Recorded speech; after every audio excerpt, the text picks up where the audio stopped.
That's really interesting, sir. So, how could genetic engineering be used to develop novel non-antibiotic therapy? So I told you that gene therapy. So no need to miss gene is responsible. So we can repair that gene. We can means reverse that mutation. Then we can state that some gene is overexpressing. So through mRNA interference, we can mask their expression also. So no need of antibiotics. Antibiotics are not in case of this cancer therapy. Antibiotics it is not useful. We can so gene is responsible for every character of organism or cell or tissue. So we can reverse that. We can replace that faulty genes, or we can add some antibodies which can mask that faulty proteins. So it will clear uh, that protein. So cancer will be masked. Welcome to another episode of Meet the Leader. We have with us Dr. Gopal Jee, Assistant Professor, C.G. Bhakta Institute of Biochemistry, Uka Tarsadia University, Gujarat. Welcome to the show, sir. Sir, my first question is, since you have conducted research on recombinant protein production in E. coli, could the same approach be applied in humans to fight cancer? Yes, three. First of all, we should understand what is cancer. So, cancer is uncontrolled cell growth. Then we have to understand what is the reason behind this uncontrolled growth. So, there are so many proteins they get overexpressed. So many genes get mutated. So, we can utilize recombinant protein to control that proliferation of the cell. Like we can use some asparginase enzyme, which is recombinant enzyme we can produce in E. coli, and that have a therapeutic use. We can produce a recombinant interferon using E. coli, and that can be used to stop or prevent the proliferation of cancerous tissue. We can produce monoclonal antibody that can be used to mask the protein which are responsible for proliferation of the recombinant. We can also produce this vaccine against the protein which are responsible for proliferation of these things. We can also apply gene therapy because gene is responsible. So if there is faulty gene, we can replace that gene. We can reverse the mutation of that gene. So all are part of recombinant. So applying recombinant in most of the therapeutics nowadays, they are applying recombinant DNA technology to control other cancer or other disease also. Because through recombinant DNA technology, we can change the gene through gene therapy, and we can produce proteins which can be utilized to control the any disease like cancer also. That's really interesting, sir. So, how could genetic engineering be used to develop novel non-antibiotic therapies? I told you that gene therapy. So no need to miss gene is responsible. So we can repair that gene. We can reverse that mutation. Very interesting. If that some gene is overexpressing, so mRNA interference, we can mask their expression also. So no need of antibiotics. Antibiotics are not in case of this cancer therapy. Antibiotics is not useful. We can. So gene is responsible for every character of organism or cell or tissue. So we can reverse that. We can replace that faulty genes, or we can add some antibodies which can mask that faulty proteins. So it will clear that protein. So cancer will be masked. This is really a very important information because people like us, we have actually heard that cancer can be something which is genetic also.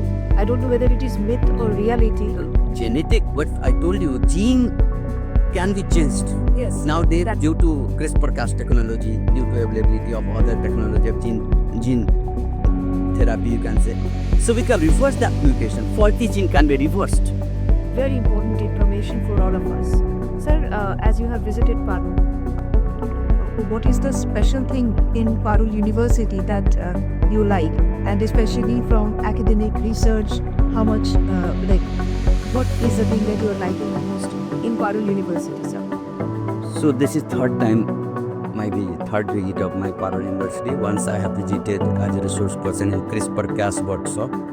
Second visit as a visiting lecturer in applied science and life science. So I have observed teachers are very active and there is collaboration between different departments. And as you are from law, but still you are involved in all this and dissemination of knowledge. So that is good. Jargon words, people are not aware of about that jargon, but typical technology. So it's good that you are trying to simplify all these things. So involvement of other department is required, so that we can simplify that science, so that it will percolate to the society. Because only hardly 0.1% people are doing research, but about 99.9% people, they should know. Then only even government and your management will involve and invest more money. Because society, if they will find it useful, then government also give more policy. As you know, Bio E3 policy has been implemented by government of Gujarat and all these things. So societies should know the importance. And you know that, like in biotechnology, imagine if there is no antibiotics. It has been estimated that 200 million people may die if there is no antibiotics. So one discovery can change the entire human things. Suppose if there is therapeutic proteins, recombinant DNA technologies, insulin, growth hormone, interferon, all are part of life technology. Imagine if there is no insulin. कैसे लोग कराह के मरते हैं पता नहीं चलता है ना. Nowadays we take injection and then everything. अब सब जो कोरोना टाइम में भी आधा पॉपुलेशन बच जाता अगर वैक्सीन नहीं होता था. This is part of biotechnology contribution. अभी आप देखेंगे बहुत सारे जो है ना ये BT cotton, BT brinjal, productivity कितना बढ़ गया लैंड का. जो कॉटन कीड़ा उसको खा जाते थे due to this genetic transformation, genetic engineering. Now it is that insect resistant plants are available. कोई डर नहीं उसको. Scientists are working on that to make a transgenic plant which can grow in saline habitat. समुद्र का किनारा कितना खाली है. अब सोचिए कि वैसा प्लांट हो जाए कि वहाँ ग्रो करे, पूरा बैरल लैंड अच्छा हो जाएगा. डेजर्ट में ग्रो करने का साइंटिस्ट ट्राई कर रहे हैं. So there is huge opportunity in biotechnology, genetic engineering, but society should realize, then government will invest.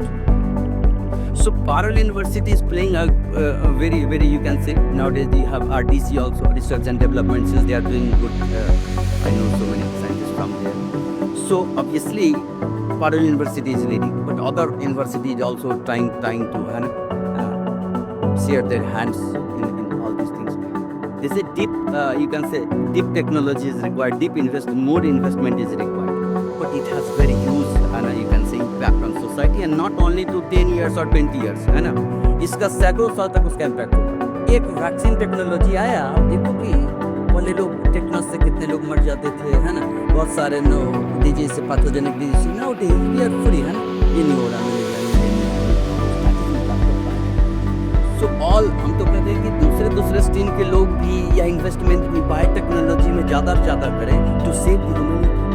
Biotechnology के पास हर चीज़ का उपचार है, चाहे क्लाइमेट चेंज हो, चाहे आपका फ्यूल का हो, है ना. Now it is producing biofuel, है ना.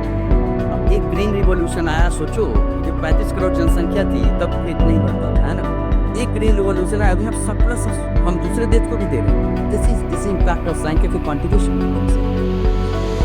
Thank you so much, sir.